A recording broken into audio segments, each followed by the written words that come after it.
بسم اللہ الرحمن الرحیم۔ ضعیف آفیشل کے بھائیوں اور بہنوں السلام علیکم۔ میرے بھائیوں اور بہنوں، آج کی اس ویڈیو میں ہم آپ کو بتائیں گے کہ ایک مسلمان کو بحیثیت حضور صلی اللہ علیہ وسلم کے امتی ہونے کے ناطے کتنا درود پاک پڑھنا چاہیے، کیونکہ بہت سے بھائی ہم سے سوال کرتے رہتے ہیں کہ ہم درود پاک تو حضور صلی اللہ علیہ وسلم کی ذات اقدس پر پڑھتے ہیں، لیکن ہمیں تعداد کا علم نہیں کہ کتنا پڑھنا چاہیے۔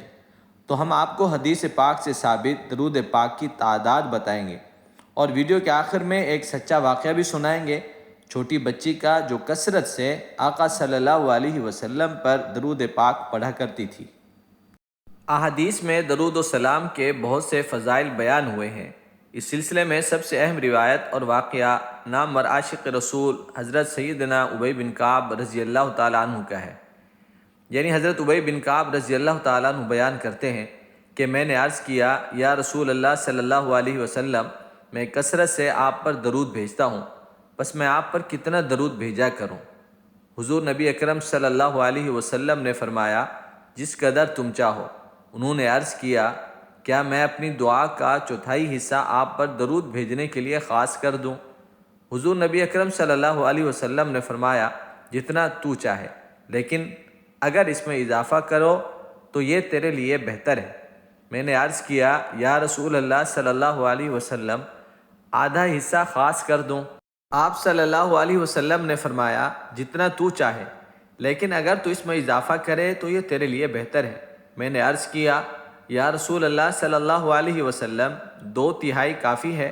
آپ صلی اللہ علیہ وسلم نے فرمایا، جتنا تو چاہے، لیکن اگر تو اس میں اضافہ کرے تو یہ تیرے لیے بہتر ہے۔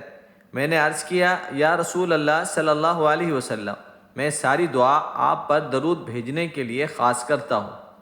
حضور نبی اکرم صلی اللہ علیہ وسلم نے فرمایا، پھر تو یہ درود ہی تمہارے تمام غموں کو دور کرنے کے لیے کافی ہو جائے گا، اور اسی کے باعث تمہارے تمام گناہ معاف کر دیے جائیں گے۔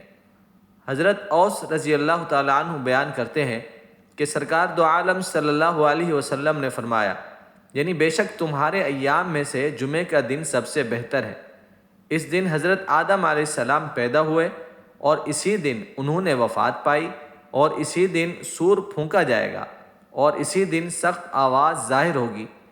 پس اس دن مجھ پر کثرت سے درود بھیجا کرو، کیونکہ تمہارا درود مجھ پر پیش کیا جاتا ہے۔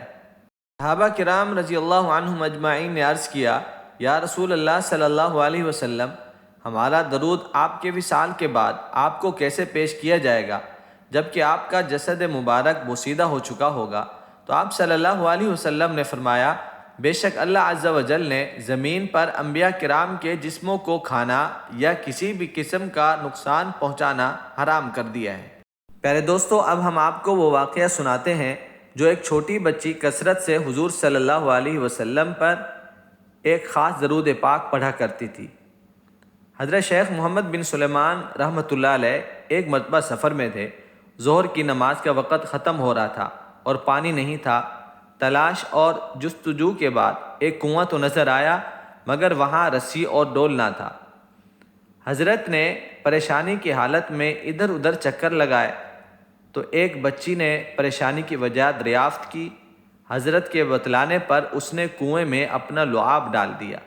اس کے تھوکتے ہی پانی کنارے تک ابل آیا۔ حضرت نے حیران ہو کر وجہ دریافت فرمائی تو اس بچی نے کہا، حضرت، یہ برکت فلاں درود کی ہے، جس کا میں ہمیشہ ورد کرتی رہتی ہوں۔ چنانچہ شیخ نے اس سے وہ درود پاک سیکھا اور اس کی اجازت حاصل کی، اور وہ درود شریف یہ تھا، اللہم صل علی سیدنا محمد وعلی آل سیدنا محمد صلاة دائمة مقبولة تؤدی بها عنا حقہ العظیم۔ اللہ تعالی ہمیں حضور صلی اللہ علیہ وسلم پر کثرت سے درود پاک پڑھنے والا بنائے، اور حضور صلی اللہ علیہ وسلم کی شفاعت نصیب فرمائے۔ اللہ ہم سب کا حامی و ناصر ہو۔ السلام علیکم ورحمۃ اللہ وبرکاتہ۔